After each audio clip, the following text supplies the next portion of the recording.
Good afternoon, everyone. Welcome to the Transportation and Environment Committee Budget Work Session.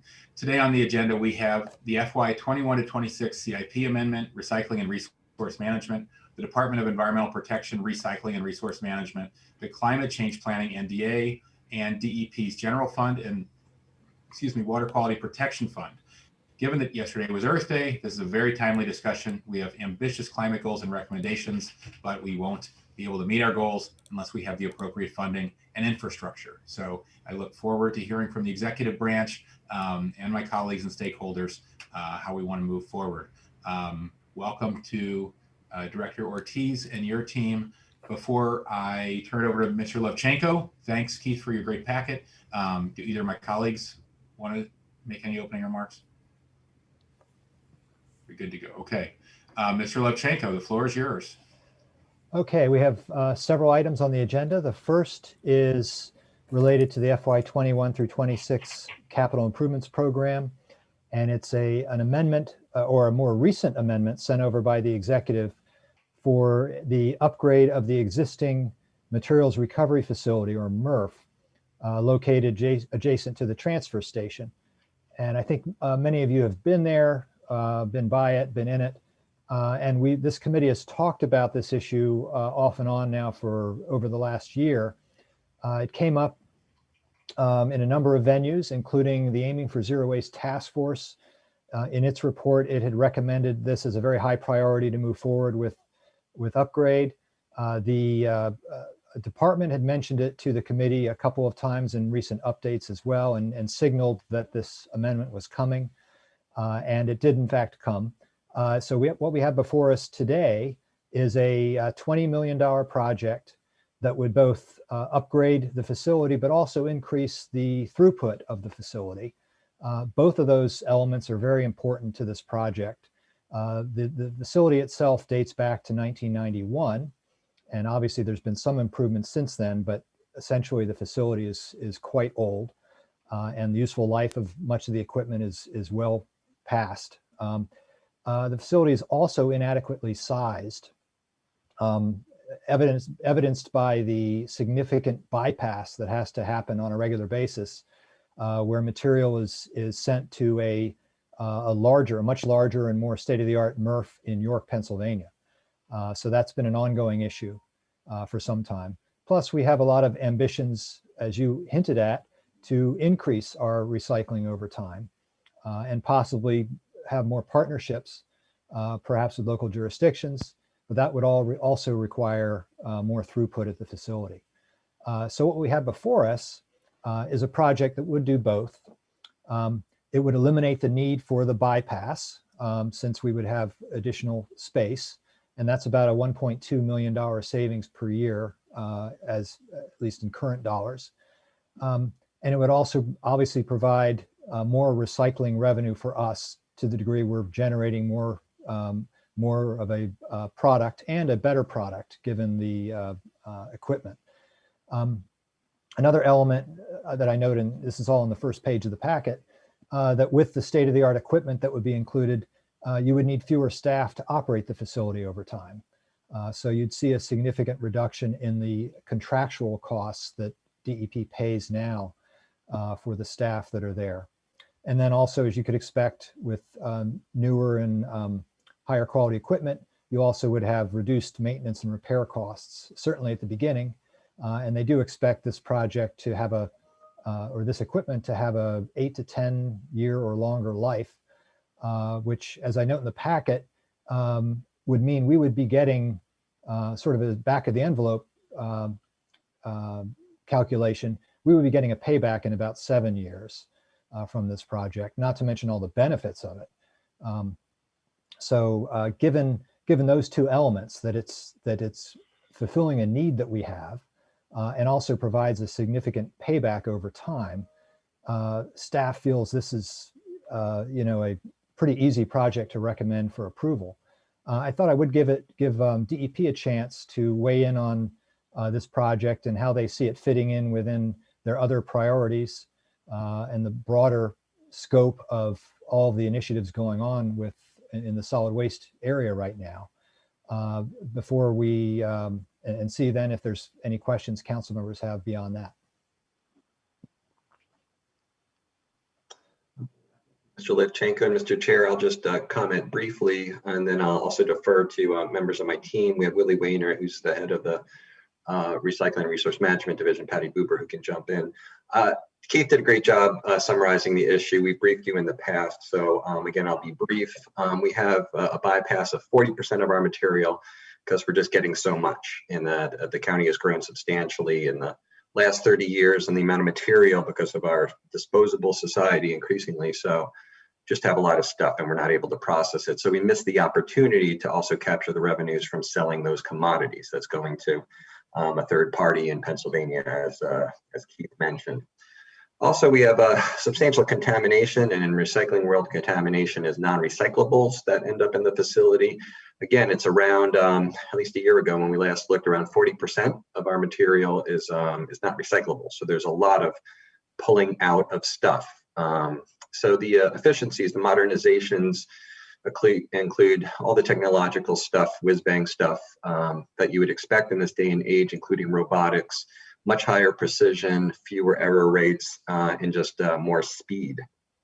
In addition, there's issues with glass. Some of you are familiar with glass contaminating the streams as well. So that issue is also addressed in the modernization. This isn't occurring in a vacuum. As all of you know, I've bored you to tears many times about various policy initiatives and program initiatives to increase diversion from organics to banning certain plastics. So all that will continue as well. But the backbone of diversion for the county is an effective recycling center, and we're overdue for doing that. The last thing I'll say, before I pass it off to the team, in addition to getting us closer to zero waste, is just good business to run a more efficient operation. The taxpayers deserve that. And also, all of us have participated in COG and other associations. There's not enough regional cooperation among the jurisdictions. We're all facing many of the same environmental challenges. Many sister jurisdictions, including Howard, Frederick, and Washington, D.C., don't have their own recycling. They send it to a third party. It's extremely expensive for them. Although there's no decisions made about making it a regional facility or partnering with another jurisdiction, it will have the capacity to do so, which I think addresses a common environmental issue, in addition to possibly providing an additional revenue stream to the county. So I'll stop there, Mr. Chairman. Also invite Patty and Willie to jump in if they think I missed anything. I'm eager to hear from Patty, but can I just ask before I forget?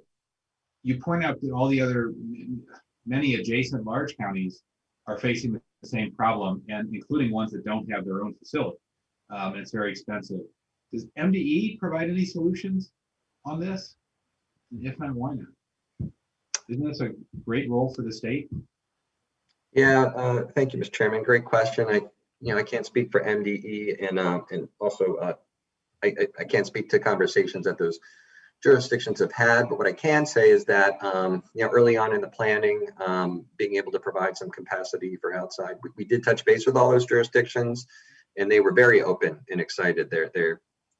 It's remarkably costly. Also, there was a bill by Delegate Sarah Love, superstar from our Montgomery delegation, who sponsored a bill to require MDE to look at a variety of issues with the recycling law, the Maryland Recycling Act, including looking at regionalism, because it's a real thing. So my sense is that there's been a little bit of an absence on the part of the state, but I can't say that with a lot of confidence because I'm just not sure.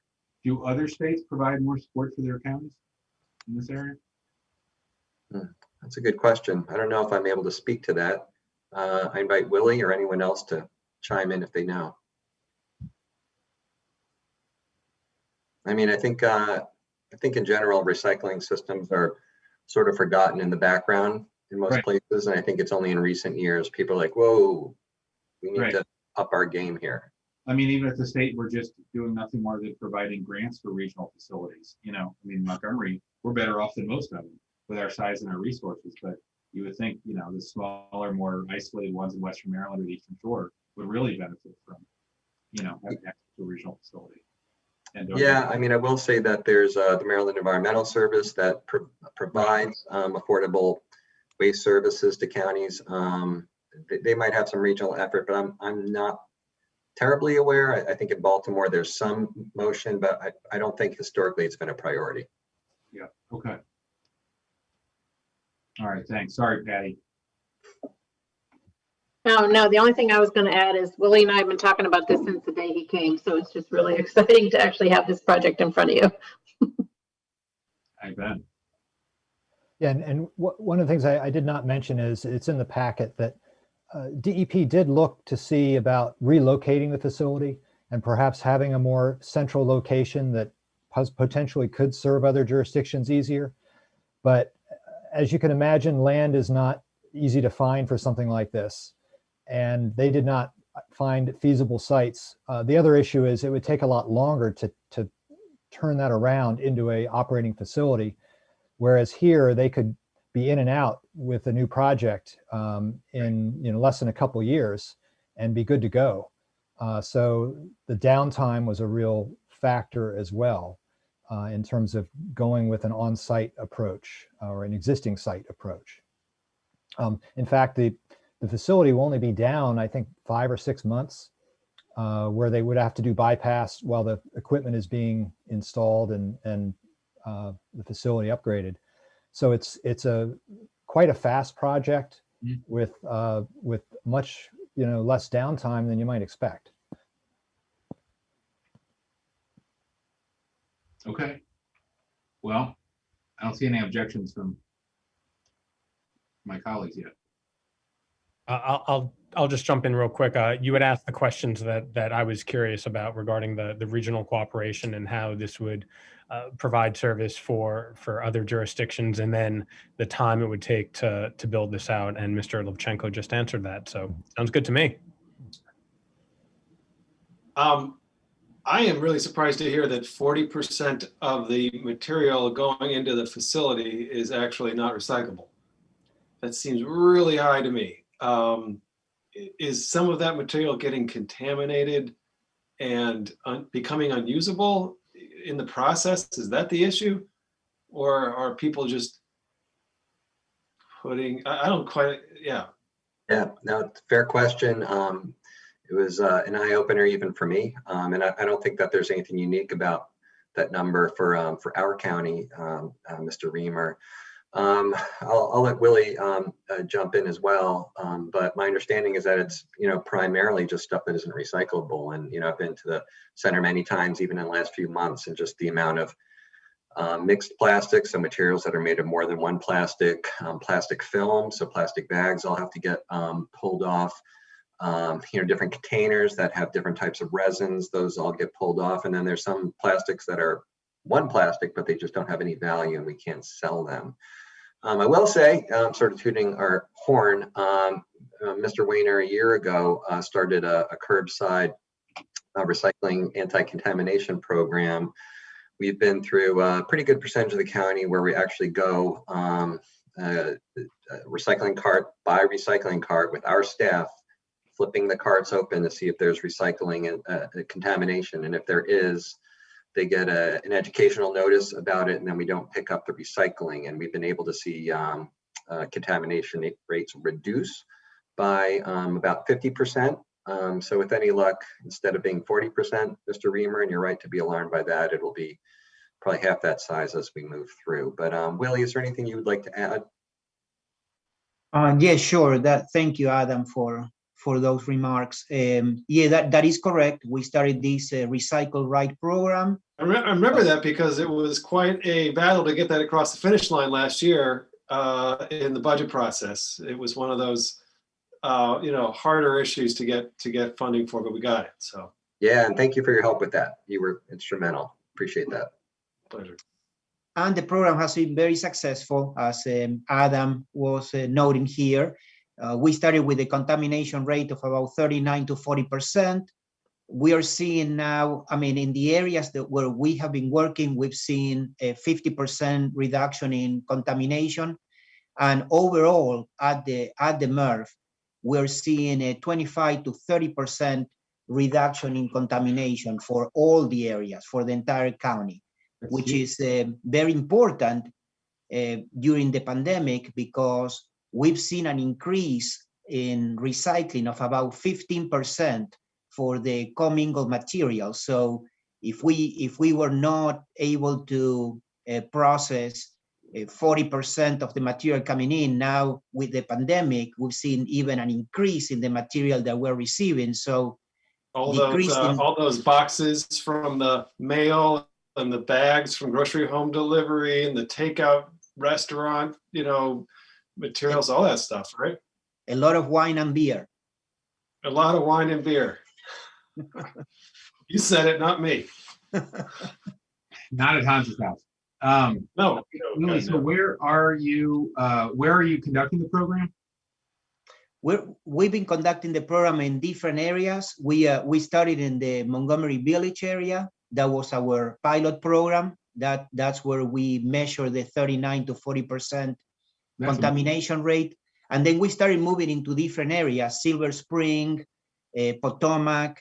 So we've been through probably 4 or 5 areas already, and we are ready now to step it up big time with the addition of the 3 inspectors, full-time inspectors that the county council approved last year. Great. Okay. No, that's a huge difference. That's great. Have you tracked at all how much contamination comes from single-family residential versus multifamily versus commercial? Well, at the MRF, we 98% of the material that we get is from the residential program, from the 220,000 homes that we service. The multifamily is being serviced by private companies and commercial, where they take that material, for the most part, is single stream, Right. and they take it to their own facilities. Okay, fair enough. Right. You all usually do such a good job of public education. Do you have envision more mailers or other things like that on this topic? We're doing a lot of social media. We're doing a lot, yes. And we have our inspectors' presence at the areas, which is basically a lot better, because that gives the opportunity of a one-on-one. When the resident sees that the inspector stops at their house and that they're ready to tag a container, usually they come out and try to learn why is that so. And most of the time they clean up their contamination right there. And as an example, in the Montgomery Village area, we started with almost 75% rejection rate on the blue bins because of plastic bags. Mm-hmm. And after 5 weeks of working in this project, we got almost cleaned up all the plastic bags from the blue bin containers. Good. Do you work at all? Do you share those messages through, you said social media, but through listservs and Nextdoor? I would think a lot of it would be welcome, to civically engaged neighbors on those platforms. Okay, I'm not sure that we're doing, but I'll make a note. And if you have, social media collateral for us to share, I'm sure we'd all be willing to get it out in our newsletters and social media. Perfect. Yeah, thank you. We'll take you up on that, and Willie and our comms team will follow up with your staff. We would love that help, especially before we go into an area. I'll also highlight Willie has been doing a lot of Spanish language media, which is an important audience that just frankly we need to spend more resources and time on. So we're really glad that Willie is bilingual and willing and able to talk to Telemundo and Univision and all the other programs. So thank you, Willie, for reaching out to that audience. You're welcome. Mr. Chair, if I could just hop in, I appreciate where you're going with this, and I know that we've had different conversations over the time on this, and I know a lot of people aspirationally recycle, right, and put in everything that they hope or wish could go into that recycling bin, and to say that that aspiration exists in my own household too, and certainly when I walk every morning during trash collection day. But to your point about social media collateral, I know that Director Ortiz has a fascinating online presence with his red Solo cup conversation, which we've banned. So that's going to age out, or if it hasn't already aged out. But if you have anything else in the queue, please do share it. I would love to update that with something else more relevant, since we've now banned red Solo cups. Game on. Thank you so much. We Game appreciate on. As long as it's not beer pong, game on. Right. Happy to do that. And also I'll be talking with all of you over the next few weeks about some other policies we're going to be rolling out to address more problem plastics and try to get more to the source of a lot of these issues, you know, where we're sort of downstream literally from a flood of disposable material that's just so hard to manage. But yeah, so we're working on the infrastructure is important. We have to do that. Curbside is important, but also we have to work at the level of the brands and the manufacturers. So more to come. Okay. Anything else on recycling and resource management?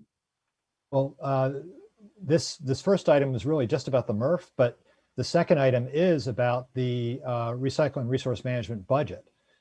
So we will be talking a little broader in a minute about this division.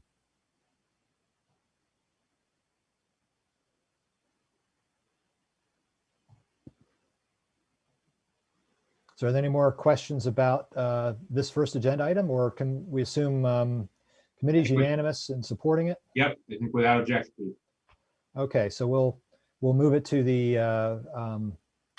queue for the full council review later.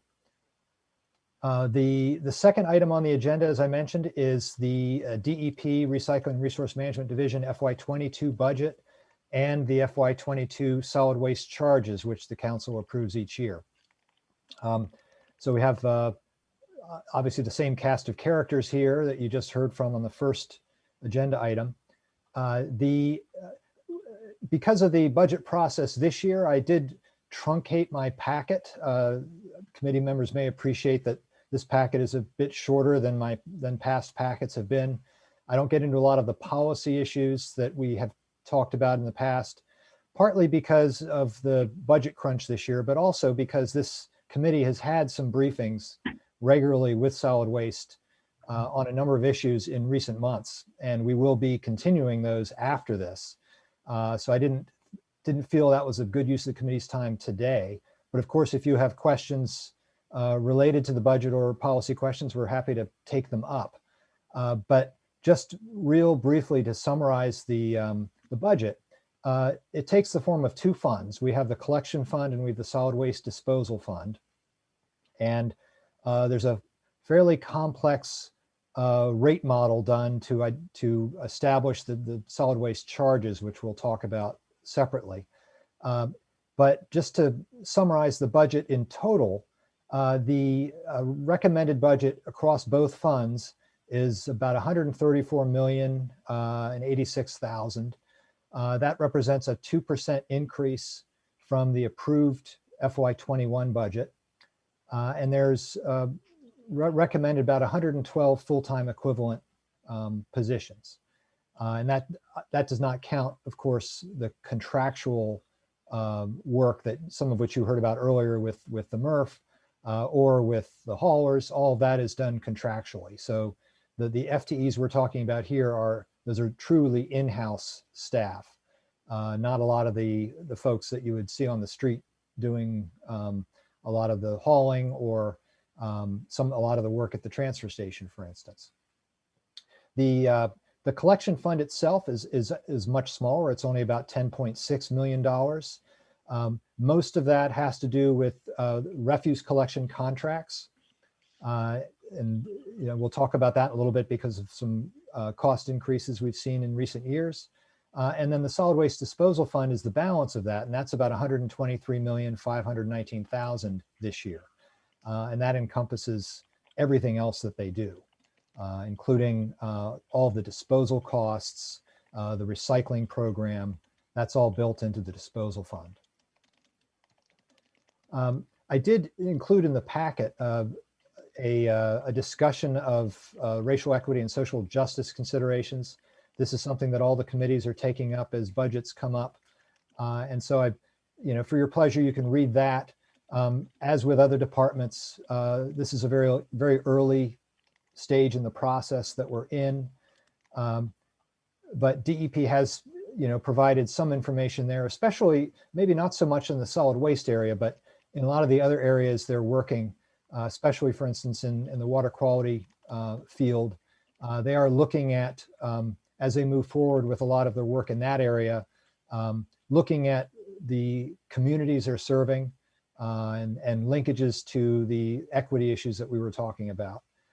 So that's one area, but it is in its early stages. So I think perhaps if the department wants to talk a little bit about that now with regard to the solid waste area, but this is something that is just going to be a work in progress across county government over the next year. Yeah, absolutely. So I'll speak to it briefly. And again, I invite my colleagues to jump in. Keith, you've been briefed. Actually, I think all three of you have been briefed at one point or another on our equity mapping effort for watershed restoration. But actually that initial analysis using EPA's EJ screen and some other tools in identifying vulnerable areas, we've been expanding to solid waste as well. And recently we've been working with Health and Human Services, as well as Tiffany Ward, our racial justice equity officer, to look at other indices too, including vulnerability indexes. Some of this information was used in the selection of the Recycle Right campaign. So Willie mentioned we were in Montgomery Village. So resources have been going there already. We're also looking at impacts of our different facilities throughout the county, air quality impacts, vulnerable populations that may be adjacent to the transfer station or other places as well. We don't have as concrete a path forward yet on how that impacts operational decisions or future funding or capital projects to the degree that we have in watershed restoration, but it's something we have a team really drilling in on, and we met as recently as yesterday actually talking about our equity efforts. So I'll just stop there, but I hope the council, that the committee gets the impression that we do take this seriously, because we do, and we are integrating equity into an equity lens into all of our operations. But happy to answer any questions. And I know the climate and energy portfolio is a little bit later, but a lot of work being done on climate justice as well. So when we get there, happy to answer any questions, or happy to answer any questions now. If not, I'll move on to specifically the collection fund. I mentioned it's about a $10.5 million FY22 recommendation. Most of those costs, about 8.4 million, are for residential refuse collection within Subdistrict A. You may recall that the county contracts for refuse collection in Subdistrict A. In Subdistrict B, it's up to the property owners, either directly or through homeowners associations or some other groups, to contract privately. On the recycling side, which is in the disposal fund, the county contracts countywide. So the sub-districts are specific to refuse collection. The collection fund has seen significant cost increases over the years in its refuse collection contracts, not as high this year, and some of that may just be an accident time as to when contracts come up. We are seeing that much more so on the recycling side this year, because of the areas that are up for renewal happen to be heavily in Subdistrict B, and so less refuse collection numbers and much higher recycling numbers there. So when we get to the disposal fund, you'll see some much bigger numbers. But for FY22, we're seeing a pretty mild increase, only about 104,000, far lower than what was experienced in a couple of years ago. In FY19, we had a big bump, about $2.3 million in this. And in fact, as part of that effort to assist this fund, what DEP will do with its fund balance and with its disposal and collection funds is The funds, on occasion, if necessary, will borrow from fund balance to help smooth rates over the years and then pay that back over time. And that's what's in fact happening with the collection fund. So that has affected the solid waste charges for collection as that loan gets paid back. But it is a way at least to smooth rates over time rather than have a much bigger jump. If you have a $2.3 million increase in 1 year and have to accommodate that all in 1 year, that's pretty significant. So the fund loaning itself, in a sense, helps smooth those rates out. But apart from that, the other changes in the collection fund this year are more technical in nature, and committee members will see a lot of these changes throughout county government. Compensation and benefits, annualization of personnel costs, motor pool, printing and mail, things like that, that are common across a lot of different programs in the county. These are listed in the recommended changes in the budget, but staff does not see any reason to really focus on those today. So given that, I think the collection fund itself is pretty straightforward this year, and staff recommends approval of it as recommended by the executive. The disposal fund, as you can imagine, bigger numbers, a lot of bigger issues over the years that we've talked about. This year, we're looking at about $123 million in the disposal fund. And some of the bigger increases that we're seeing this year, I mentioned the recycling collection contracts. The March 15th budget notes about a $2.6 million increase in that. The numbers that I have in the packet note that that's about a 10.9% increase. The FY21 number was about 24.4 million, and this brings it up to about 27 million. Now that's before the recent CE recommendation that came over, I believe, 2 days ago, that based on the actual contracts awarded in these areas that I was talking about, the budget itself is still a bit low. And so the executive is recommending additional dollars for that. And I was just looking at my updated numbers for the disposal fund. The $123.5 million number becomes a $124.6 million number, basically about a $1.2 million increase above the March 15th number. And there's also a slight increase in the collection fund, but it's much smaller, as I mentioned. Now, what effect this has is that it did require DEP to relook at its solid waste charges, especially on the disposal side.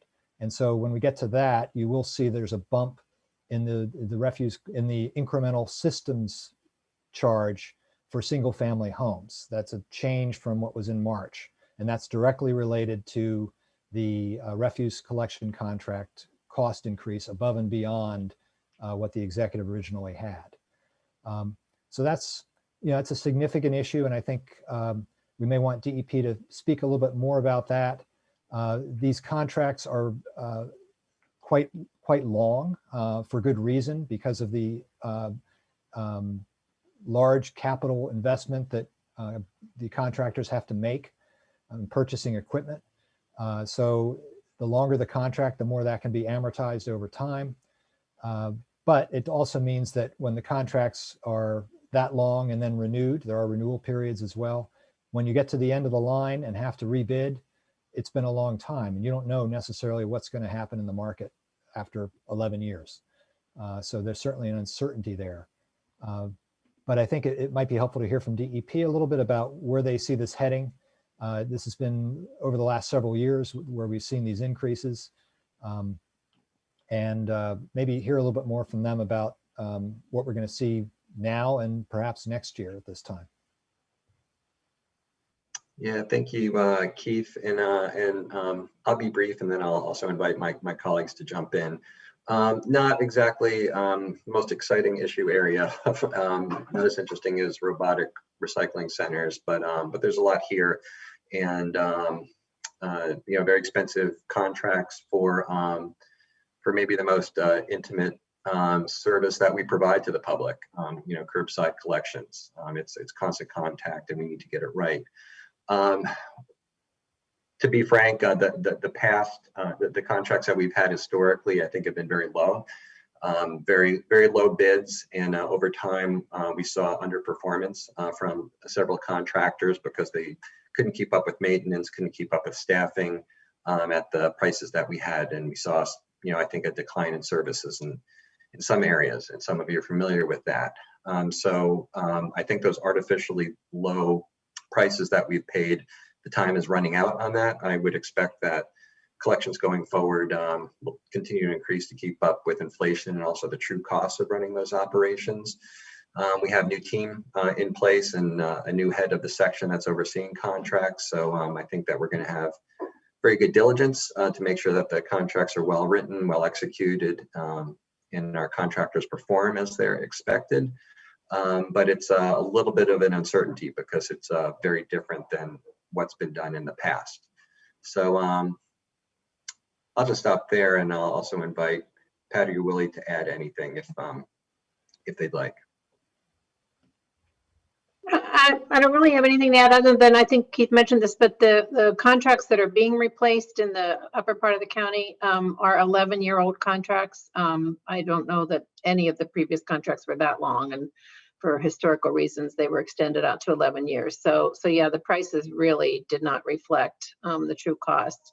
We put an estimate into the budget as to what we thought the increase would be, but the actual bids came in a little bit higher.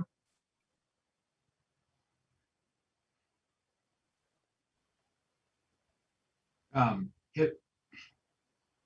many are we going to get any competition for the rebid here? Are we just going through our existing contractors?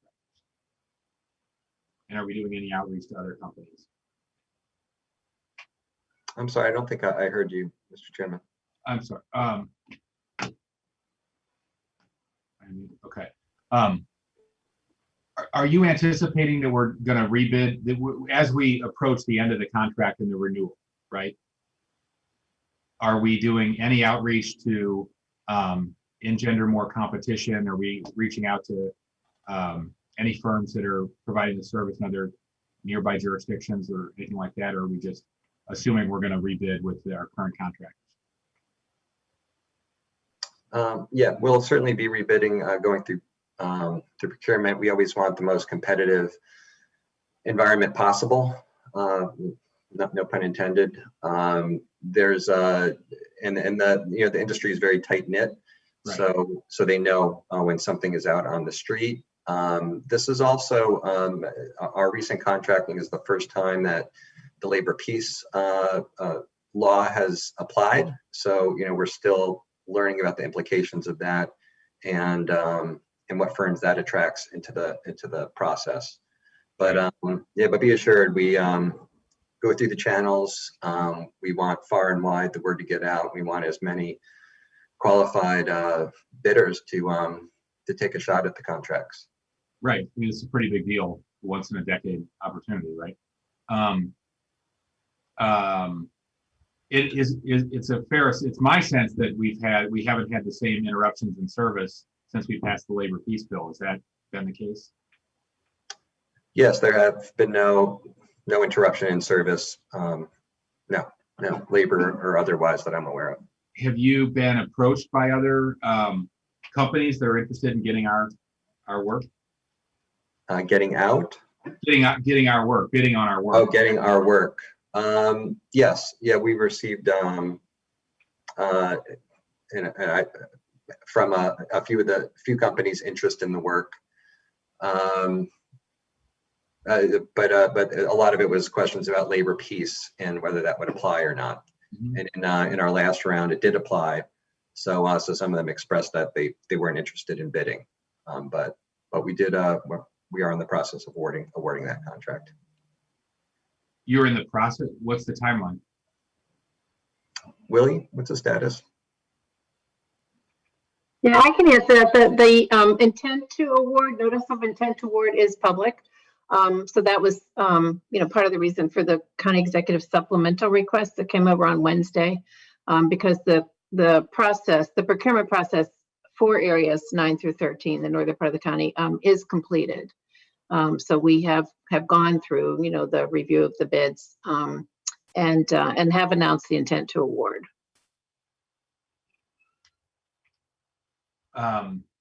Okay, so and is the deadline passed, or are you still accepting new bids? No, the procurement closed, the RFP closed, bids have come in and they have been evaluated. Yeah. Got it. You made a decision. Okay. Now, there'll be contracts following these. I don't know when your next series of contracts would be taken up. Yeah, I think within a year, we've got 2 more areas that will be up for rebid. And was the analysis ever done that we talked about, I think last year, of how much we're saving by the contracting out versus what it would cost if we brought this work in-house? Yeah, well, I don't know if that's directed to me or to Mr. Levchenko, but as I recall, the OLO report said that the operating costs were not entirely known, but generally comparable. Sort of the deal breaker based on the report was finding a site for maintenance and a lot in a depot for the trucks and Right. and the fleet. So Yeah, that and the one-time purchase of the vehicles too was a big bump up front that was also a bit gave one pause as well. Yeah. Right. Okay. Colleagues, any other questions? Yeah, if I could just hop in. So talking about the procurement of these services, I just wanted to know if there was an update on the RFP and procurement for the composting pilot that you've been talking about, that we've been talking about for a while. Hopefully it will be out on the street any day. It's we've gone through our final stages of review with the Office of Procurement, and that should be out on the street. We were hoping by today, but certainly very soon. Very good. Look forward to more conversations about that. Thank you. All right, moving on, there's a few other issues I wanted to highlight that are, once again, additions to the budget. This year, DEP's requesting dollars, about $228,000 for a waste composition study. These are done roughly every 4 years to provide critical baseline information for DEP for managing its programs, identifying new potential programs and opportunities for additional recycling potential, things like that. The prior study done in FY17 was very important to the efforts we had, including the food waste strategic plan and the aiming for zero waste effort. So this next study will serve a similar function going forward to help DEP identify where its best opportunities are. So staff is supportive of this. It's not an annual expense, but it's a recurring expense every 4 years. And then another addition they're looking at is a backyard food waste composting program, adding $100,000. They have some initial dollars in the FY21 budget, but this would provide a more robust backyard composting program to purchase additional compost bins, which they're studying now in terms of the type to use, and looking to implement a demonstration project with approximately 350 resident volunteers. So that's all part of this effort to, as part of one niche, as part of this broader food waste strategic plan, is to try to maximize backyard food composting. I think there's a lot of other areas, of course, we're looking at with regard to food waste. The commercial food waste program that DEP initiated last year is trying to grow that to expand the diversion of food waste from major commercial generators and sending that to the Prince George's composting facility. So that process is moving forward, and that's growing each year. This backyard program is part of that. And then ultimately getting ourselves to a residential curbside collection program. And as you mentioned, that pilot effort that is being developed is to looking at that. How can we best structure that program going forward? And of course, a lot of it will depend on capacity and identifying where this stuff can go, and having that capacity in place as we grow these different aspects of the program. The one benefit of the backyard food waste program is you don't need that capacity.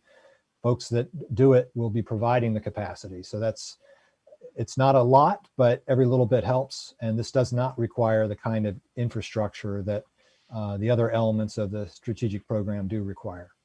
Did I see yeah, go ahead, Mr. Reamer. What is the back? I mean, you can already compost now if you want to. What is the program? Well, I'll let DEP speak to it, but it is, I think, to help folks identify the appropriate containers to use and how to do it, and getting a little bit more hands-on with DEP.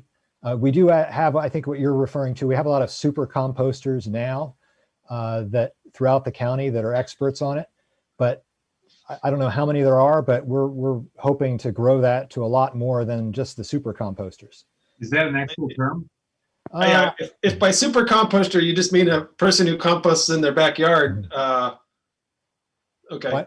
Well, I know when we were doing some briefings a couple years ago, I would call these people super composters. We had people that had created their own systems.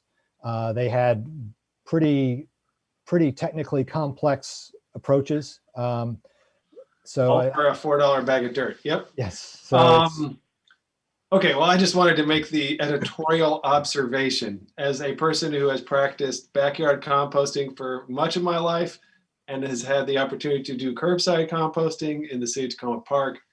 Curbside composting is vastly superior. You know, you don't have to mess with the stuff.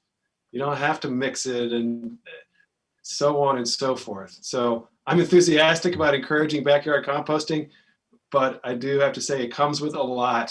It's not as simple as it might sound. So in any event, you know, I'm all for encouraging it, and that's great. No objection whatsoever. But we do need to get the backyard composting. And, you know, I'm going to keep picking at this question of whether the Sugarloaf Citizens Association is going to step up to the plate and, you know, help us find a site, because they control a lot of land.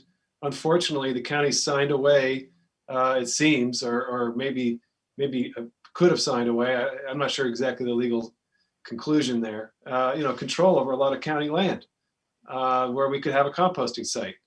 And, you know, if our county executive is serious about zero waste and composting and shutting down the incinerator, you know, he ought to use his leadership to actually get a deal there and, you know, not let this neighborhood association control the fate of composting in Montgomery County. We either need to use that site or we need another site, but we got to have a site. And backyard composting is no substitute for a scaled up curbside program in this county. So thank you. yeah, I think the backyard composting it's obviously a niche. As I mentioned, you know, a little bit helps here and there and doesn't require the kind of infrastructure. But I think in terms of the capacity, it's probably an all of the above. We're going to have to find it where we can. We have some limited capacity at the Prince George's composting facility, but that's not going to be nearly enough going forward. So we're going to need to look at the potential for facilities in the county, both composting facilities and perhaps anaerobic digestion facilities. That's also a promising approach. Requires a little bit less land, but a lot more upfront capital to do that. But that's also something to look at. And then, of course, you know, exporting to well-run, you know, regional facilities as they come online. So we'll probably have to do a little bit of all of that to make it work for a full-scale commercial, full-scale residential curbside, you know, program here in the county. Keith, can you remind us what are the terms of the arrangement with this Sugarloaf Citizens Association? There is an agreement sort of it's also been sort of court mandated. Contract or an MOU? No, it's a court mandate, not just an MOU. And it does put certain limitations on the operations at the existing composting facility, which is a yard trim composting facility, in terms of its operations, its capacity, truck traffic, things like that. And the interpretation that I've heard is that it would limit or would restrict food waste. That would be something outside the existing agreement. So in order to modify that facility to accommodate food waste, which I understand it could, there's not an engineering limitation there. It would require reopening that agreement with the Sugarloaf Citizens Association. Or using the other land, because there's another site. Yeah, there is a reserved landfill site.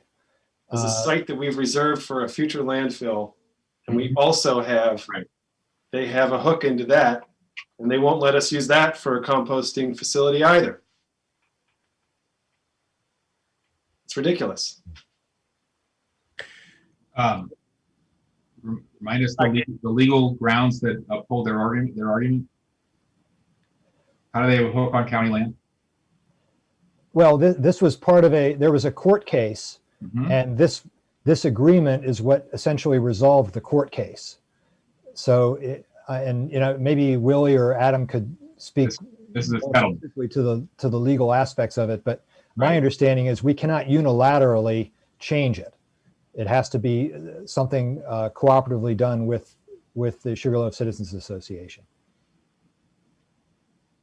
Hence the need to negotiate a deal. And, the only way to shut down the incinerator is to increase our recycling and diversion to the point where it's not an issue to have to landfill what remains and landfill that in the county. So there's challenging questions, but it's not like it's physically impossible. It's politically challenging, not physically challenging. Yeah. Did we appeal the decision?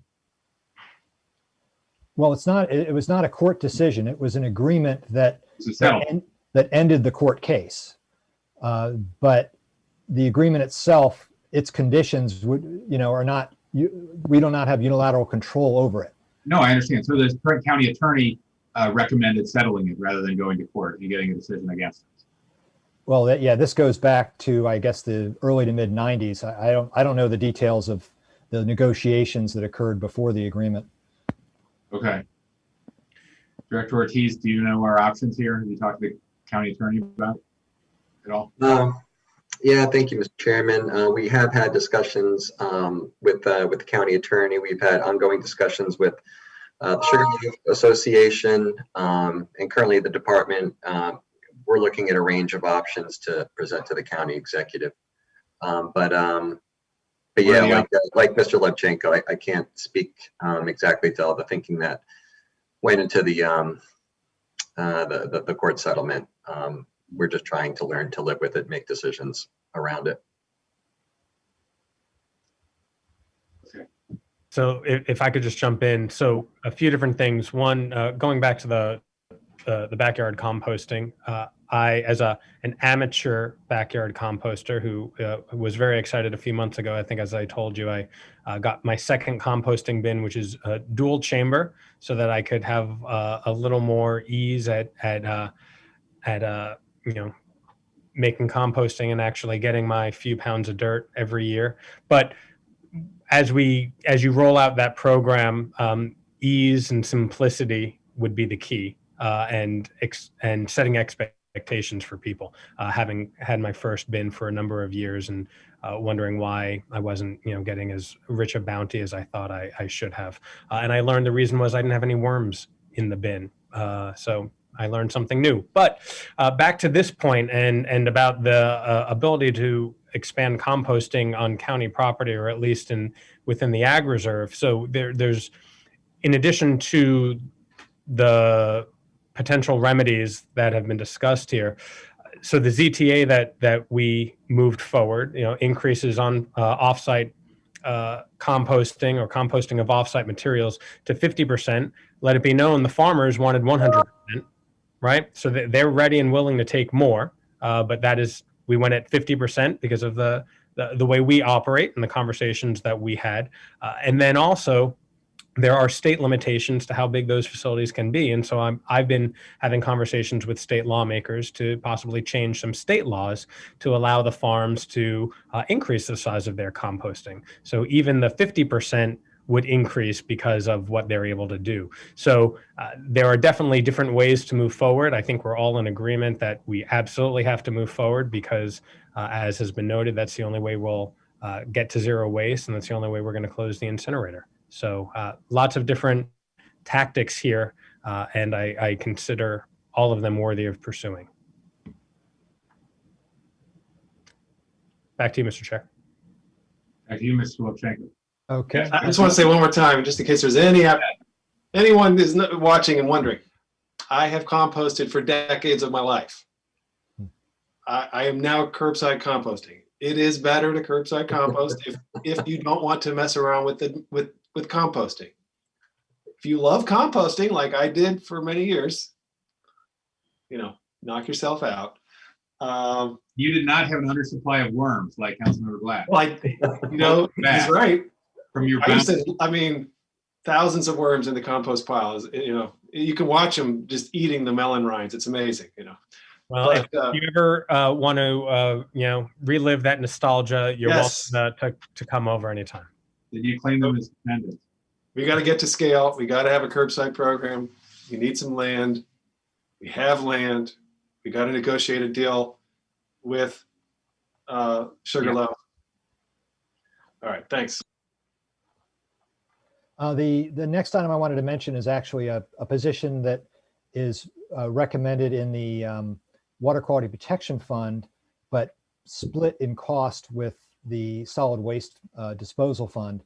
And it's an additional compliance position to focus on some of the more recent council actions and some of the not so recent. But for instance, the bag tax, the coal tar ban, balloon ban, straws, polystyrene, things like that. And this position would be taking a more comprehensive look at enforcement of those different elements. And I had a fairly significant write-up in the packet that DEP provided to me on this. But I don't want to dwell on it, just to indicate that it's a small item, but it's providing just a little bit more punch to this legislation that the council's moved forward with over the last several years. So I thought I'd note it for that. And it is shared once again between here and the Water Quality Protection Fund in the other portion of the DEP budget. If there's nothing else there. Yeah, I have a quick question. Sure. So I'm looking at the packet. I'm not sure it's in here. So there was a lot of robust conversation 1 year ago at the start of the pandemic about whether or not we should have hit a pause on the bag fee. And we ultimately decided not to do that because environmental stewardship needed to continue. And so I'm curious, do we have any information on that from revenue, or finance about how the bag tax, how that fee has worked out over the course of the last year?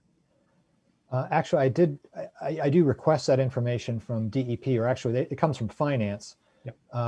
But I was not able to get my hands on it in time for this packet. But I'd be happy to provide that to you, subsequent to this meeting to look at the trends. We have looked at the trends. It's bringing in about $2.5 million a year generally. And that goes actually into the Water Quality Protection Fund. And it's been remarkably steady in terms of revenue. And that's always raised questions, because the thought is that the idea is that people would convert more and more to reusable bags, and you'd have fewer and fewer paid bags or purchased bags. But I think what that misses is the fact that when the bag tax was first put in place many years ago, I think we grossly underestimated the number of bags that were used to begin with. Or from an economics perspective, underestimated what people were willing to pay for a plastic bag. Well, I mean, yes, but also what's happened is businesses, as they grow and are required to join the program, they start reporting, and so they start to have revenue coming into the county that wasn't coming in, because you've got growth in the number of businesses that are subject to the bag tax. And then at the same time, yeah, you have people making personal choices whether to purchase the bag or not. Right. But I would just be careful I don't think we can conclude that the bag tax is not working. I think we have. First one, I was curious. Right, you're reading a lot into my very simple question there, Mr. Levchenko. First, I was curious what the impact of this last year has meant, right? What the result is, and I see Mr. Harris has unmuted himself. Do you have that information? I don't have the data that Keith asked for because he went back a number of years, but just a day or two ago, I happened to look through revenues through the end of March compared to the previous couple of years, and they're actually up about 100,000 compared to where it typically is by the end of March in other years. Well, a lot of people are, we're shopping for food, mostly for food, and clearly taking plastic bags. And as I know at the height of the pandemic, when we didn't quite know a whole lot about COVID-19 coronavirus, people were taking more plastic bags for fewer items, right? And so that might have resulted there. But back to the conflated assertion, maybe, Mr. Levchenko, that you were commenting on. I mean, it's the age-old question that we have more revenue than we ever thought. And is it because there are more plastic bags people are buying, or is it because 5 cents is not enough? And in a community like ours, where everything is higher than national average, 5 cents might literally be a drop in the bucket for some folks. Not for everyone, of course. We recognize that, but for certain segments of our community, they're willing to shell that out. And conversation for a future time, perhaps. Now, the other thing, speaking to the pandemic, I know from personal experience shopping that if someone is bagging your groceries, at least in recent months, they would not do it with a reusable bag. It had to be a disposable bag for them to bag. Correct. And I don't know about you, but they're a lot better at bagging groceries than I am. So I think a lot of folks defaulted to using disposable bags because that's what the cashiers would be willing to bag. So I think there may have been a decrease in the usage of reusable bags, not out of any intent, but just because of the pandemic and the fact that you couldn't easily have the store use your bags. And that was one of the reasons we had this conversation a year ago, but ultimately decided to stick with our policy. So thank you. Thank you for that. If I could just We'll follow up and get you the numbers. Sorry, we didn't get you that analysis from finance. just want to espouse a view here that I think we would be better off moving to ban plastic and just get rid of the fee and find another revenue source personally, but just ban it entirely. And that would be my recommendation strategy wise. We've never gotten much pushback on the polystyrene bans, because the consumer doesn't have to deal with it. But if you had to charge people 5 cents to use a recyclable takeout food container rather than a disposal, a trashed one, we would hear about it all the time, just as an example. Anyway, want to say that.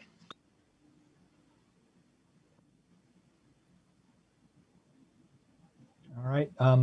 The last section of my report deals with solid waste charges. And the packet, as I mentioned, speaks to the March 15th recommendations from the executive. So it does not account for the recommendation for the increase in the one charge that I'll mention from a couple days ago. But in general, and I break this out by category, single family homes would see about a 5 to about an 8% increase, depending on the services that are provided to them. So it would differ depending on whether they're in subdistrict A or B, or if they're in the leaf collection district, since those are there's different charges associated with that. And then multifamily would see about a 5 to about a 6.4% increase. And there's a couple elements going into this increase. First, obviously you have programmatic costs, normal inflationary costs that spread across this rate structure. But you also do have those contract cost increases, both in the refuse collection over the last several years, and then more particularly in recycling this year, even before the executive's additional bump that we got a couple days ago. These rates had to also accommodate those earlier numbers that are in the March 15th budget.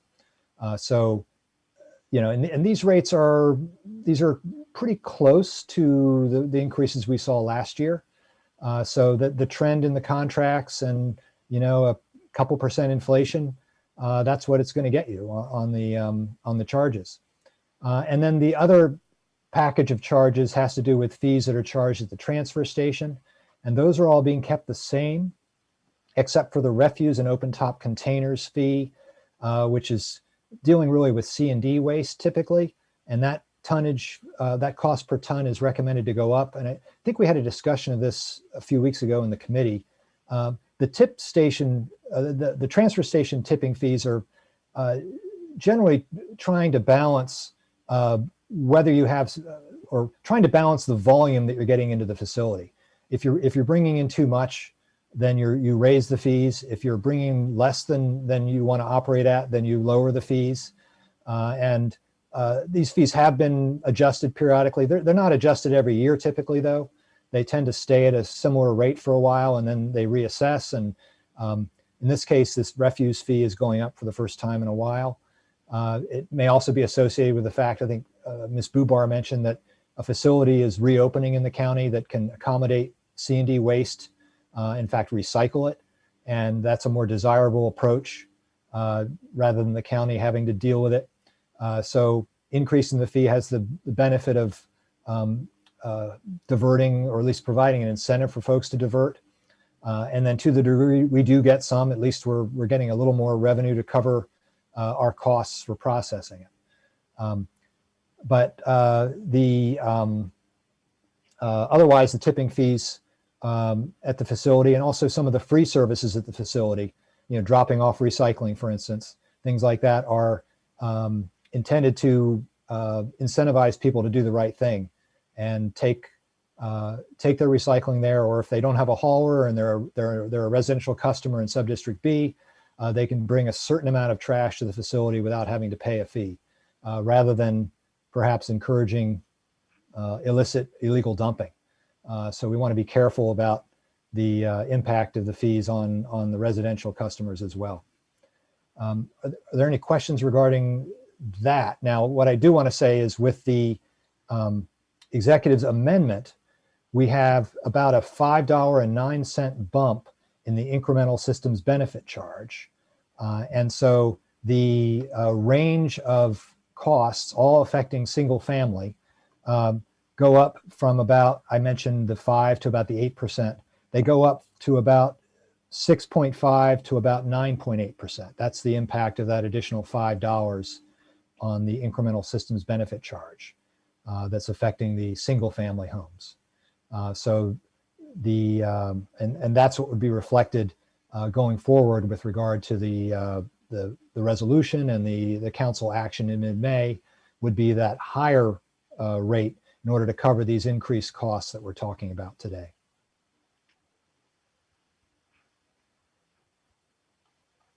Okay. And that's, I mean, there's a lot of other solid waste issues. I've noted at the end of the packet some issues for additional discussion, some of which we've already talked about, at least initially. We have the 10-year solid waste management plan that we had to pause on. We talked about it right before the budget, and we'll try to pick that up as soon as we can. We've also alluded to the further study of the potential closure of the resource recovery facility. There's a lot of moving parts with regard to that, literally, that need a lot of further review. So I think the committee will be very interested in that going forward. We have the Office of Legislative Oversight report that Mr. Ortiz mentioned earlier. That in addition to looking at the in-house trash collection, It also looked at the structure of Subdistrict A and Subdistrict B, and the issue of whether to consolidate into one district came up during the Aiming for Zero Waste Task Force process, and some of the benefits that might provide in terms of some additional county programs or the ease of expanding certain county programs. So that's something we need to look at as well. The commercial and residential food waste diversion initiatives we talked about, pay as you throw, which is would be a significant change in our how we charge for trash collection. That has had some promising results in other admittedly smaller jurisdictions, but it is one of perhaps the few strategies or tools we would have to try to reduce per capita waste generation. And then, of course, just a lot of the trends that we see. I usually in my packet, I include a lot of the tonnage and recycling projections and trends. I didn't do that in this packet for time reasons, but that's an area that we usually try to bring back to the committee periodically so they see where things are headed. And then we talked earlier about racial equity and social justice and the ongoing issue there of figuring out the data we need to collect and how to analyze that data and how to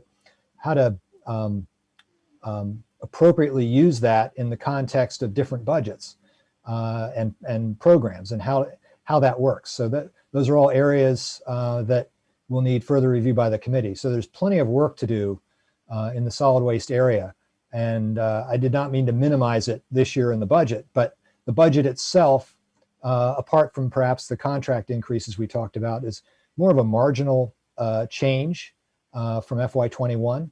And so I wanted to emphasize that we've got the budget and then we've got all these other issues that are on their own track and that will have to be discussed by the T&E committee, at least many of these, at least during FY22.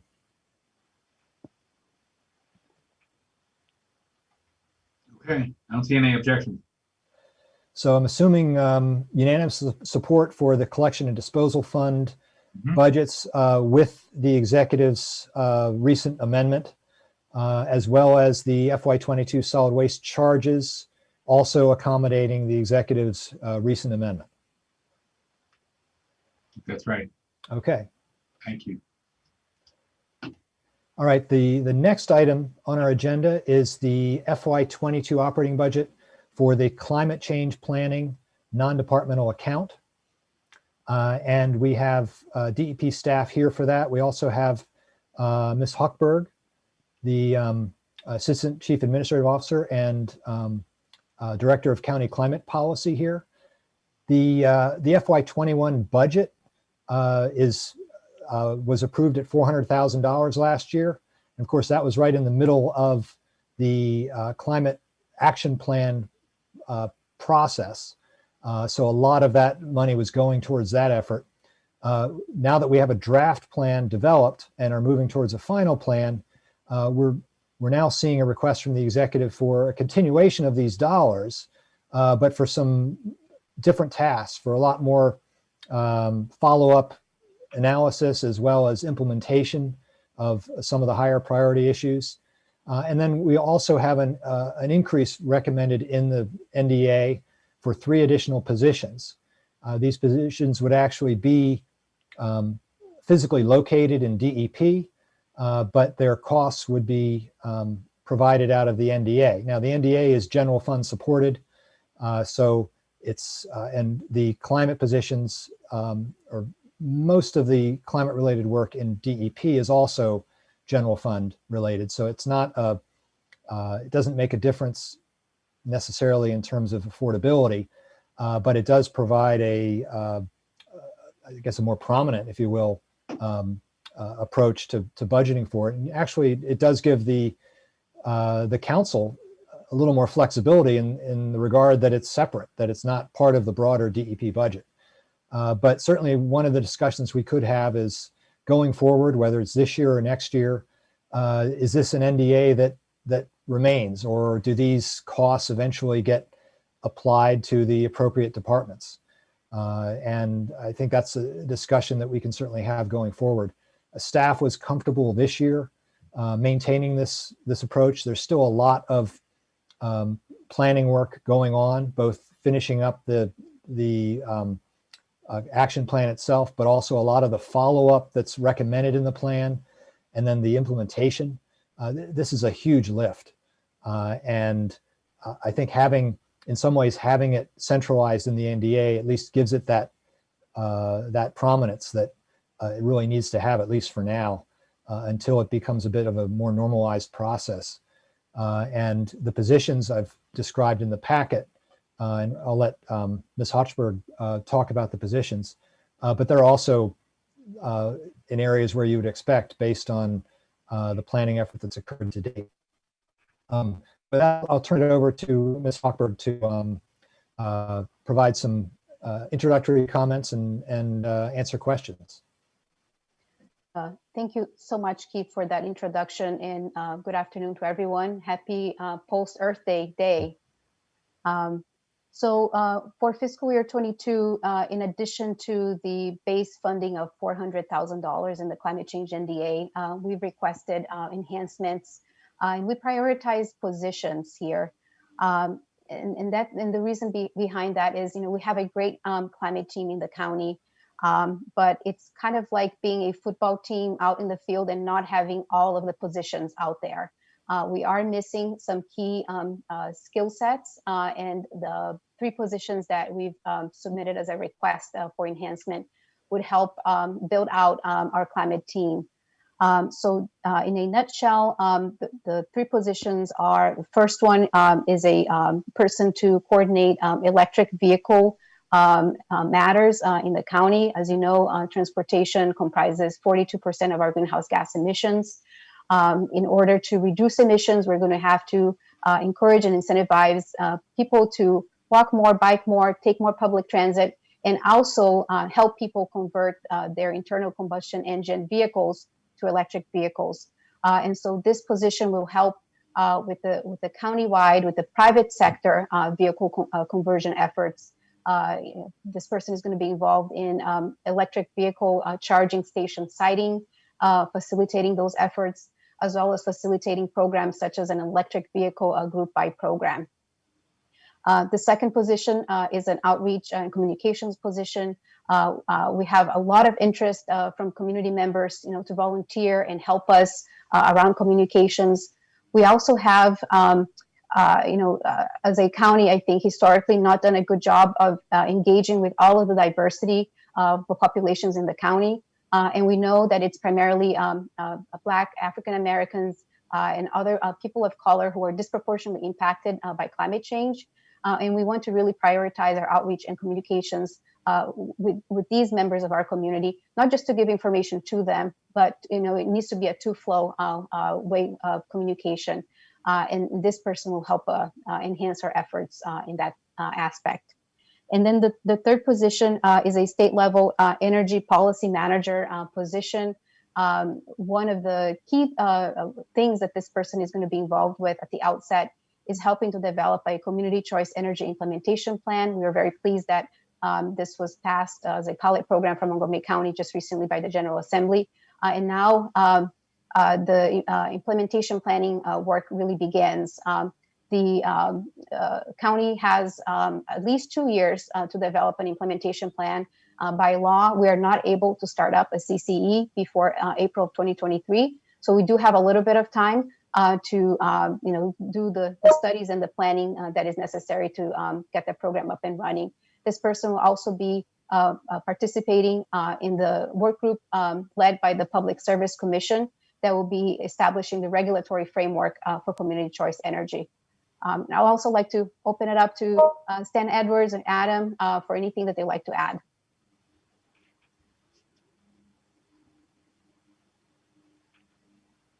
I don't have anything to add. Yeah, I'll note. Oh, sorry, I said no, but also I think Adriana just may be humble in just the tremendous amount of interagency coordination that has gone into what we're presenting to you today, and all the programming that it's a very seamless team among very different departments. So So there's, hours and hours and hours of thoughts and coordination that's gone into the packet.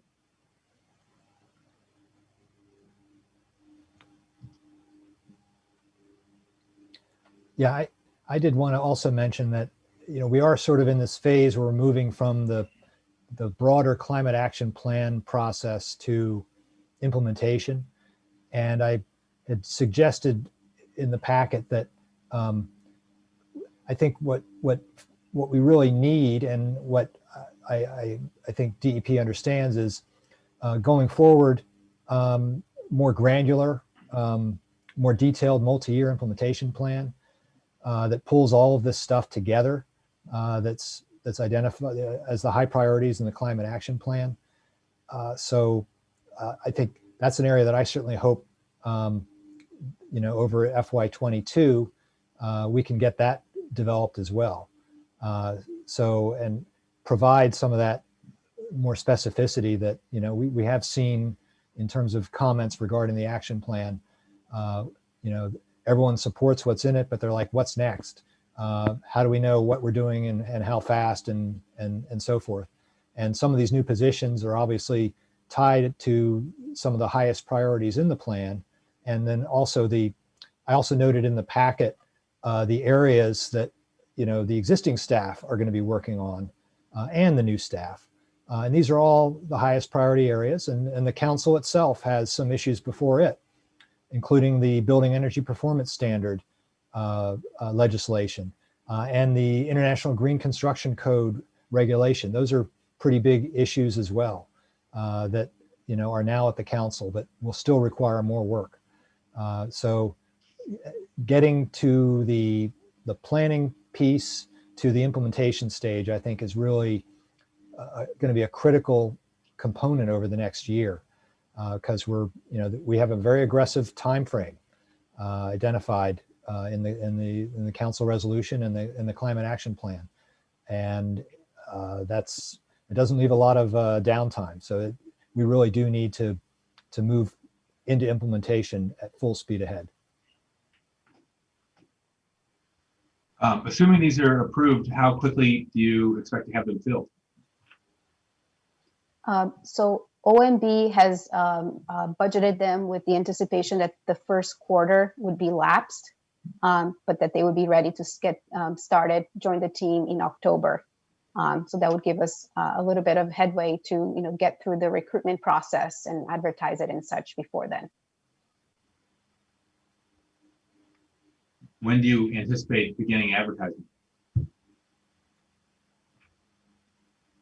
Patty or Stan, is that something that you could help answer? Yeah, I mean, the process is, well, if we anticipate that you would be approving this, as the council would be approving this, we would immediately finish up writing the position descriptions, which we've got a pretty good start on them. And so then we'd have to have those approved, have an exemption request approved by management and budget. But I think, we can get started on that stuff now. So we, should be able to be ready to advertise as soon as we could get approval to do that, early on in the fiscal year. So I would say, would be looking to advertise, a month or two after the fiscal year began. So that's not till August, potentially? Yeah, but I don't know. Yes, because we have to have approval under the exemption process from OMBs, and we have to get the position description approved. I know it sounds very bureaucratic, but Can you explain that? I mean, yeah, no, I was going to ask you about if the job descriptions were written, but it sounds like you could complete that really quickly, right? But what is the exemption process? maybe Rich can discuss that. Rich Harris? Sure.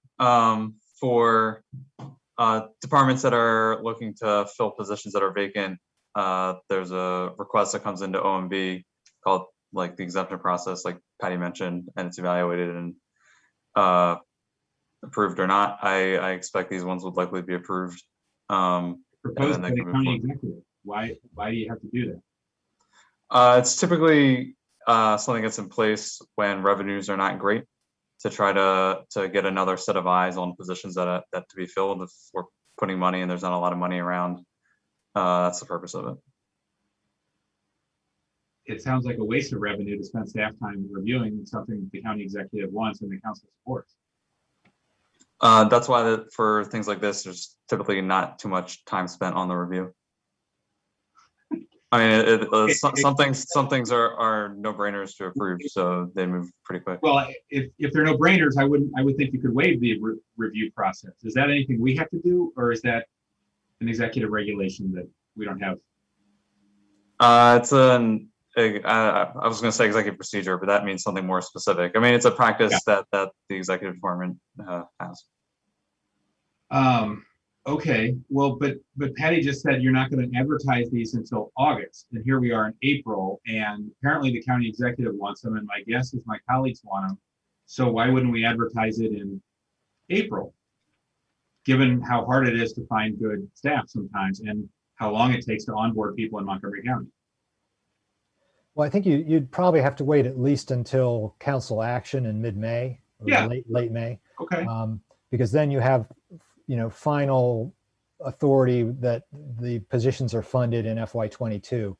I'm not sure how much you can do before July 1, but I assume you can get all the internal, the position descriptions and, a lot of that internal work done before July 1st. I don't know what the rules are about advertising prior to the fiscal year starting, if that's possible. But in my experience, it always takes longer than you think to fill positions. Every step of the process seems to take longer than you think. That's exactly my point. Yeah. So, But we could be very motivated with this discussion to have everything ready to hit the ground running when we get approval. I just learned from Keith how important it is to start right away. And then when I asked about how we're going to operationalize this, we said we're going to maybe begin to advertise them in August. So that seems out of alignment with Keith's instructions. So yeah, I would definitely make sure they're ready to be advertised by July 1st. And I don't see what would be the harm in advertising the day the council reconciles the budget. I don't think there's a lot of suspense. And if there is, I mean, people won't even, cancel the interview, but it'll take weeks before. I doubt there's very many people looking for jobs in August. Or a smaller amount. Okay, I'll stop. What's next, Keith? I think Sorry, one question. The public outreach position, tell me more about this. I mean, the public is aware of the climate crisis. Why do we need to, this was supposed to be a climate action plan. It turns out it was a climate theory plan, and now we have to do a climate implementation plan. And now we need to do more engagement. What is the goal of the engagement? And why don't we spend it actually reducing emissions? Well, thank you for that question, Councilmember Reamer. Climate change, reducing emissions requires changes both at the systems level and at the personal level. We can't do one and the other and be successful. We need to do all of the above. And so while there is certainly excitement and support for climate action in Montgomery County, we are a large county, and I'm not sure that everybody quite is on board and aware of what they need to do at the personal level to reduce emissions. So there are a number of things that this position would be involved with. One is just general outreach, both around reducing emissions, but also on the adaptation and resiliency side of things, such as making more county residents aware about the availability of flood insurance, and that they can buy into flood insurance, even if their house is not situated in a floodplain, which is something many people may not be aware of. We're also looking to establish what we're calling a climate change communications coalition that will involve departments and agencies, but also private sector and community organizations to really get in sync around our climate change messaging and use all of our available communications channels in a coordinated fashion to get the word out. And we need someone to help get that up and running. We also need someone who really will help us take our outreach and engagement efforts with around racial equity and social justice and BIPOC communities to the next level. We've taken some important initial steps in that front, but we know that there is much more work that we need to do.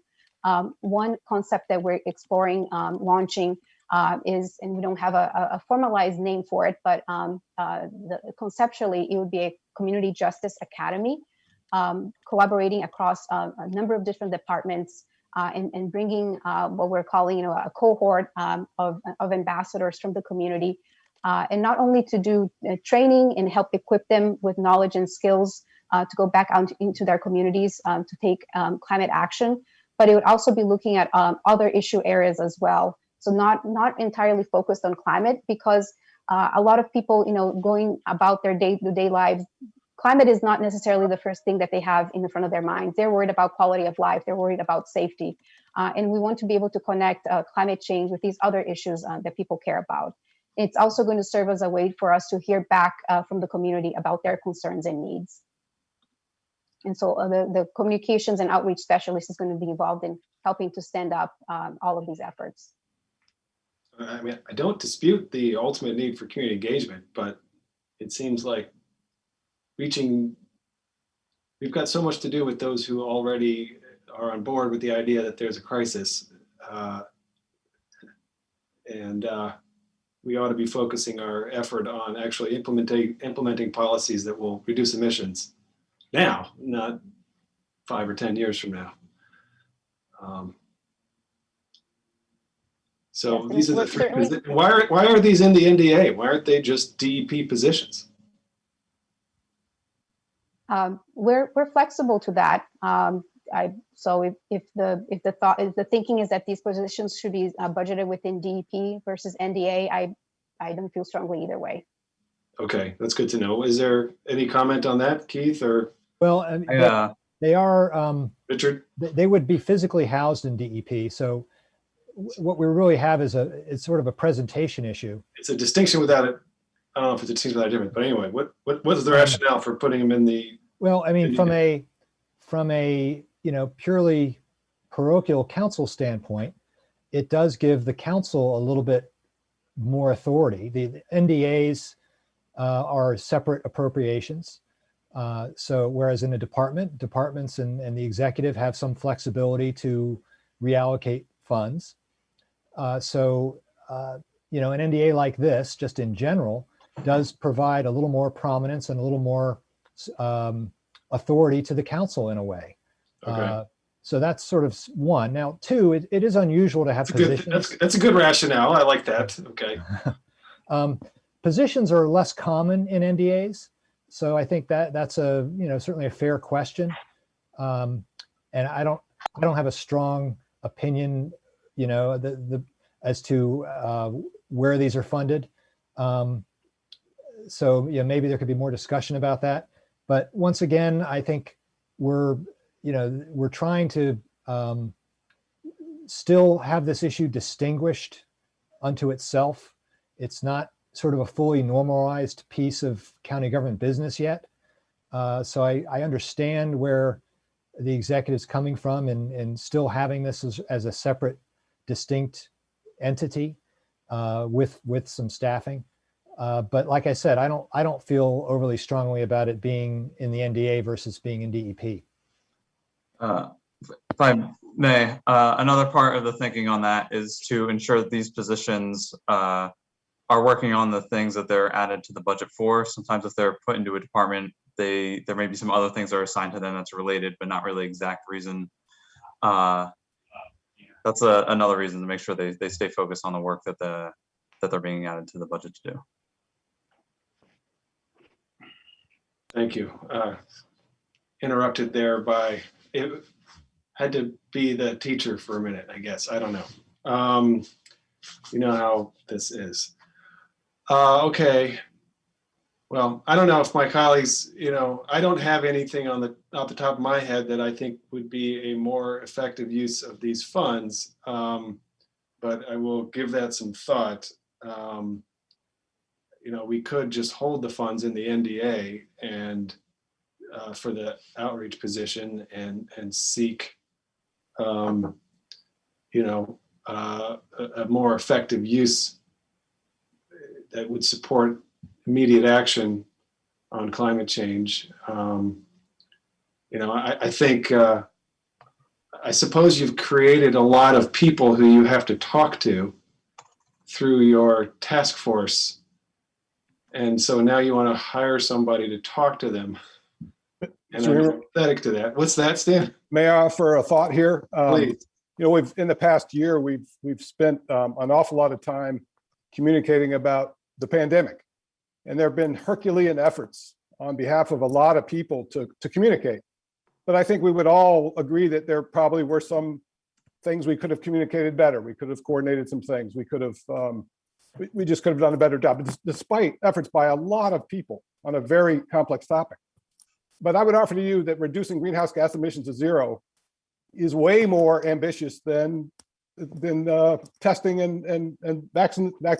I agree with that. Vaccines for COVID. So the communications aspect of this is enormous. We're going to be adopting policies that are requiring people to change their lives completely. And while people may understand there's a climate emergency, I don't think they understand what that might mean for their day-to-day lives. And so helping them understand that is going to be of paramount importance. And that's the biggest thing we can do to immediately reduce greenhouse gas emissions, I believe. Yeah, I mean, I guess what I'm reacting a little bit to here is that there is a very broad policy issue.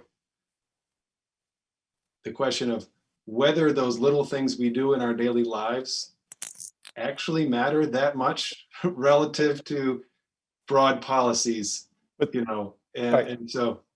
But I'm not talking about the little things we do in our lives, which are important. I'm talking about building energy performance standards that are going to require buildings to drastically reduce their energy performance, which has ramifications for, so a person in a multifamily housing unit that now might have an increase in their cost because they had to reduce their energy use, they're going to be asking, what is this all about? I don't understand this. So that's just one particular topic that we're going to have to communicate on. So, and there are dozens and dozens of them. So it's the little things, but it's also these big policies that we're going to adopt. Helping people understand those are going to be critically important. All right, thanks. I see Mr. Reamer is done. Mr. Chair, I just want to chime in here too. Please, I'll use this as an opportunity just to express my frustration with this process. This being the third budget session cycle of this county government. We put the $400,000 in, we've put another $400,000 in, and I'm just curious how many more budget sessions and cycles we have to go through before we have some tangible policies that we're going to initiate, legislate, enact. And it doesn't seem like we've been getting there. And I understand the warm up and rollout to get to this point, but I just want to know when. And so some of these positions, and I too am curious about the outreach. We've been doing a lot of outreach. You have been doing a lot of outreach over the last 2 years to get to this point. Hundreds of residents, hundreds of recommendations. I've looked through the report. I want to start tackling them, right? And the outreach and coordination is there. And I know that there's a lot of time that each of you have spent. And so I'm going to presume as well that this is a position to take some time to give you back some time, right? But if it is a public education person, someone to speak to the importance of climate change, I would actually argue we have a robust public information office, right? That would be probably the better vehicle to communicate with the county. And you have all the apparatus here as well. And so I just want to be mindful of what you're all are proposing and making sure that we get the fundamentals of the policies and the regulations in place ASAP, so that then we can start communicating with residents about the changes that they can expect, because I expect us to vote for them, adopt them, and enact them. Ms. Hochberg? Yeah, so Councilmember Glass, I appreciate your sense of urgency on this issue. I think we all share it. I was listening to a forum last night by UN diplomat Christiana Figueres. She was one of the architects of the Paris Climate Agreement. And she was saying just how fundamentally important the next 10 years are for humanity in terms of charting the future course of humanity. So no pressure, right? Because of the magnitude of the challenge that we're grappling with, we understood that we didn't have the luxury to just fully concentrate on planning and leave the action for later. So the motto of our climate team is act while we plan. And so even while this climate planning process has been unfolding, we've been developing policies as well. And so a major building sector policy has been recently transmitted by the County Executive to Council, and that is the Building Energy Performance Standard. And that is a key piece of our climate action plan, a key piece of reducing emissions from the existing building sector. We are one of a handful of jurisdictions across the country that is actively attempting to work on this. So I really look forward to having more conversations on the Building Energy Performance Standard, and looking forward to having the council adopt that in the next few months. And then so let me ask, because that information and those policies were built upon the last 2 years, right, or so, and some of these conversations and one of the consultants' reports. But these line items are for FY22. So if I could phrase it this way, before I approve this much needed funding, what can we expect from the administration in FY22 with regard to climate change policy here in the county? Sure.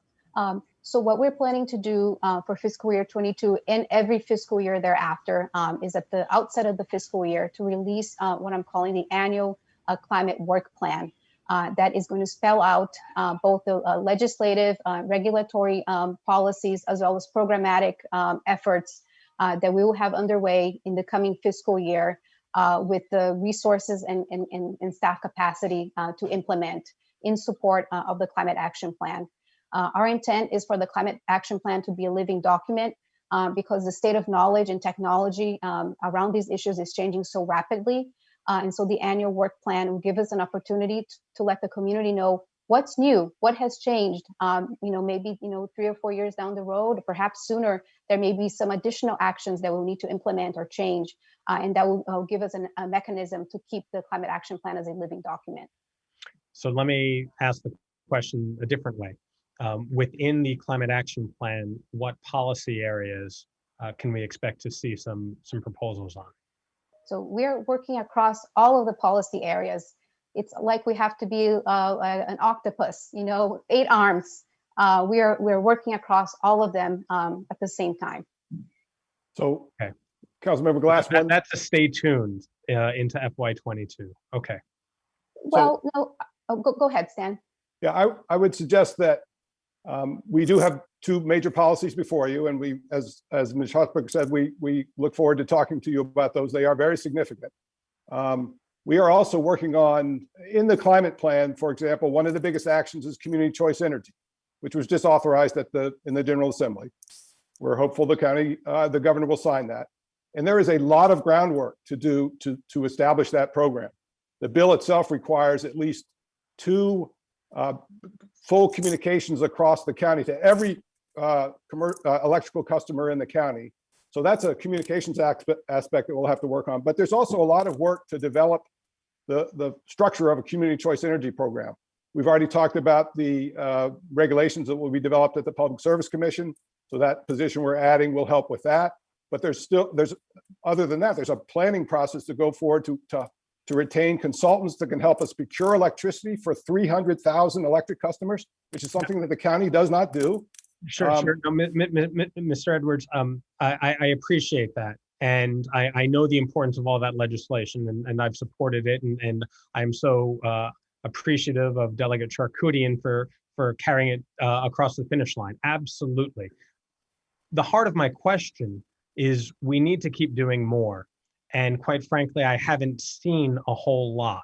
Right. And before I appropriate the $400,000 and then some, which is important, and let me underscore and highlight that, I'm asking for you to share what is coming next. And if you're not prepared, and I understand planning, if you're not prepared to share at least within what sector or area the next policy proposals and recommendations will be coming from, that's your prerogative. But as we're having this conversation now, one day after Earth Day, I hope you would be a little more forthcoming, because I have things I'm working on, right? I know all of my colleagues have things that they are working on because the time requires it. And so the more we collaborate and the more you can share with us with regard to this $400,000 appropriation, the better we will be as a community. Mr. Glass, what I'm sharing with you is the community choice energy is not across the finish line. We've completed lap 1 of many laps. We got the approval to develop the program. Now the hard work begins, and we are going to be working on that. That doesn't require in the next year, perhaps even action by the council. But in order to get to the action the council has to take, which is approval of a community choice energy program, we have got to develop the program. I understand that. And again, and I'll go back to an analogy that Ms. Hodgberg used. An 8-armed octopus, and what you've just described is one of those arms. And so I just want to make sure, I just want to ask, what are the 7 other arms doing? That's the point of my question. Sure, I can definitely share several more arms with you in terms of what we have in the plan. That's all I've been asking. Thank you. So yesterday at the Earth Day event, the county executive outlined several legislative and regulatory policies that he has planned for climate in fiscal year 2022. So one of them involves establishing a resilience authority in the county. About a year ago, the General Assembly authorized jurisdictions to establish resilience authorities. It provides local communities with another tool to finance projects associated with climate resilience. And so we're looking to enable the Montgomery County Green Bank to be able to serve in that role. Another policy that the county executive supports legislation is to expand the role for the commercial property assessed clean energy program, which is something that's already in place in the county. But the legislation would expand the types of projects and the amount of the financing that for projects to be available to tap into those funds. Thank you for that answer. That's Sure. all I've been asking for. What some of these funds will help go towards over the next year, and how I can respond to residents who are asking, not only what I'm doing, which I am sharing with them, but what we as a county and what the executive department, the executive branch is doing as well. So Ms. Hosberg and Mr. Edwards, I appreciate this dialogue. We got to a place where I'm satisfied right now. And support these efforts. So thank you. I yield back, Mr. Chair. Thank you. Any other questions on this item? Okay. Can I just make a brief comment? So in the spirit of the discussion here, I want to be clear that, we're doing our best to have a thoughtful climate plan, and, thoughtfulness takes time, and it's been a public plan. We could have hired a consultant to turn it around in a few months, but we wouldn't have had the buy-in from a broad swath of and one of the penalties of that is people like, where's your plan? Where's your plan? Where's your plan? So the plan's coming, and we can talk about that. But in the meantime, we have been busy. So handful of, these were discussed yesterday, Mr. Chairman, 6 megawatt solar field, utility scale solar field going on the Closed Oaks landfill, 14 transit buses that are electric. And it was, our vendor that we introduced to the school system, even though the media hit, that's a big deal. Street lights transitioning to LEDs, that's a big deal. That's something we've all been doing in the last year and a half. Expansion of electric car charging station. I could go on, but there's just a lot of stuff that has been happening in the meantime. That's just been part of our programming, Councilman Glass and others, that maybe isn't getting out there, but I don't want people the impression that we're waiting for this plan to be done before we're doing stuff. We're doing lots of stuff, and also coordinating with the Green Bank and other partners to make things happen. So just not to put too fine a point on it, but we are working hard to get some stuff done and keep the ball moving. Personally, I was asking for the fine point, so I appreciate that. And yes, if there has been a lot of work that's been done, and clearly I'm asking, although to be to restate it, I wasn't asking about what had been done. I was asking about what will be done, but we need to communicate this better. So, thank you. Noted, thank you. Well, I just want to say, almost everything that was just mentioned, I think was started up by the last county executive. We want some more from this county executive. I think we're all waiting for some bigger impact here. So, except for that bus fleet, you know, that's awesome. But that's the schools that did that. And I spoke to that vendor as well, but, you know, we're looking for more leadership here. We certainly are. Thank you. Okay, anybody else? I think we're approved without objection, Keith. Okay. The last set of items today are actually, they're reflected on what we're calling the committee consent calendar. And this includes the DEP general fund budget and as well as the water quality protection fund budget. And the concept behind the consent approach is similar to the full council. The idea is to have limited discussion, maybe some clarifying questions, if you will. But if there were some meaty topics we needed to discuss, we would bring those back to the committee at a later date. So that's the intent behind the consent calendar. And I know it's sort of worked different ways in different committees over the last, I guess, week or two. But I really will leave it to, I guess, the committee members, if they have specific questions. Staff was comfortable enough with these budgets to recommend them as they came over by the executive. But I'm happy to clarify any points you have. Obviously, we still have the DEP folks here and OMB staff. If there are specific issues you want to sort of touch on, and we can see if we can try to handle that here today.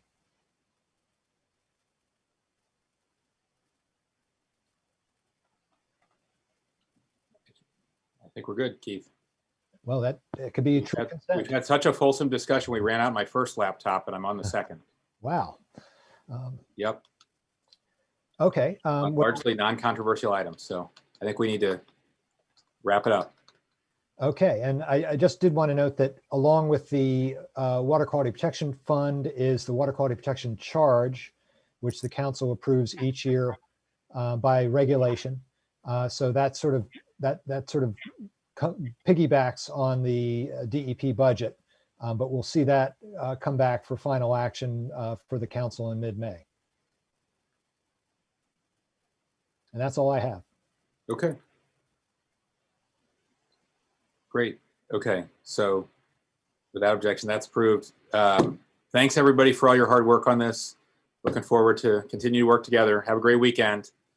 Thanks for sitting through all this without a comment, Frank. We all did that. It would have been a shorter meeting. Thank you all so much. Thank you all. Thank you, everybody. Appreciate it. Bye-bye. Thank you.